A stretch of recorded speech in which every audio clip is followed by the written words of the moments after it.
दोस्तों, स्वागत है आपका हमारे नए यूट्यूब चैनल SKD फार्मेसी में। मैं आज आपको बायोकेमिस्ट्री के एक टॉपिक है जिसका नाम है regulation of blood glucose level, इसके बारे में बात करेंगे। तो जो ग्लूकोज होता है ये एनर्जी का एक सोर्स होता है, ठीक है, जिसके द्वारा हमको एनर्जी प्राप्त होता है। जब ये ब्लड ग्लूकोज लेवल है ये इंडिकेट करता है, ये संकेत देता है हमारे ब्लड में कि शुगर का कितना मॉलिक्यूल्स या कितना लेवल हमारे ब्लड में उपस्थित है। जो ब्लड ग्लूकोज लेवल है ये इंडिकेट करता है शुगर को कि हमारे ब्लड में कितना प्रेजेंट है। इसका जो मेन ऑर्गन होता है जो रिस्पॉन्सिबल होता है ब्लड के रेगुलेशन में वो होता है पेनक्रियाज। और जो ये पेनक्रियाज है इसके पास एक पार्ट होता है जिसका नाम होता है आइसलेट्स ऑफ लैंगरहैंस, ठीक है। ये जो आइसलेट्स ऑफ लैंगरहैंस है इसके पास 3 प्रकार की सेल होती हैं, अल्फा सेल, बीटा सेल और डेल्टा सेल। लेकिन हम लोग सिर्फ डेल्टा सेल को नहीं पढ़ेंगे, बाकी इन दोनों के बारे में पढ़ेंगे, क्योंकि डेल्टा सेल ब्लड के रेगुलेशन में कोई रोल नहीं करता है।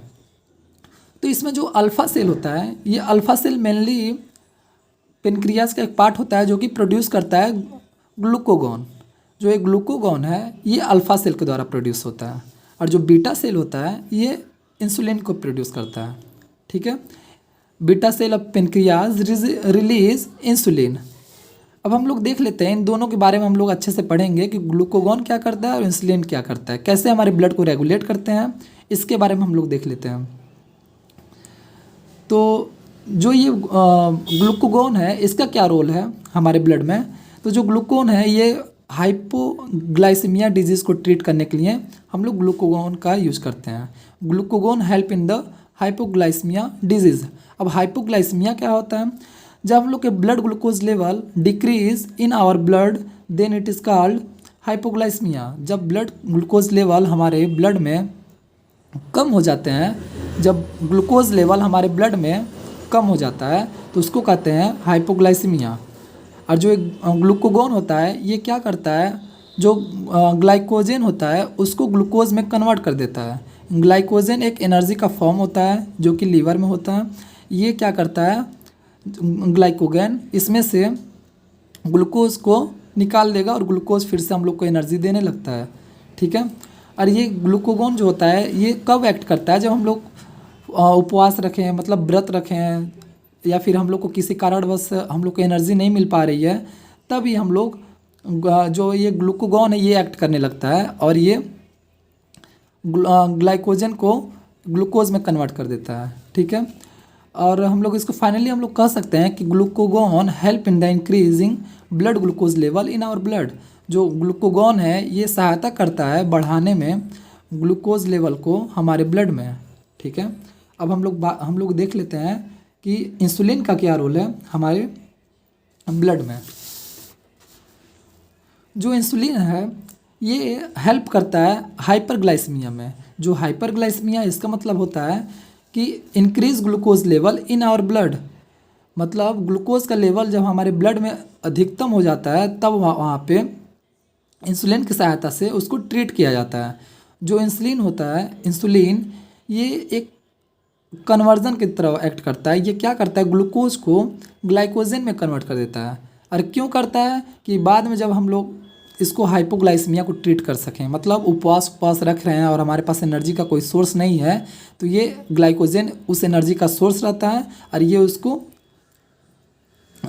एनर्जी प्रोवाइड कर देता है हमारे बॉडी को, ठीक है। जो इंसुलिन होता है ये कन्वर्जन का काम करता है ग्लूकोज को जो कि ग्लाइकोजन में, ठीक है। जब ग्लूकोज का जैसा अभी हम लोग को चाहिए बस मान लो 100 यूनिट है, ये 100 यूनिट है हमारे पास, और हमको अभी आवश्यकता है सिर्फ 30 यूनिट का, तो ये जो 70 यूनिट बचा है ये जाकर ग्लाइकोजन में कन्वर्ट हो जाता है, ठीक है। ये कन्वर्जन का जो काम है ये इंसुलिन करता है। और बाद में जब उपवास हम लोग लेते हैं तो जब हम लोग कहीं से हम लोग ग्लूकोज नहीं ले रहे हैं तो यही जो 70 है इसी को हम ब्रेक डाउन करके ये हमारे बॉडी के जो भी नीडेड है आवश्यकताएँ हैं उसको पूरा कर देता है, ठीक है।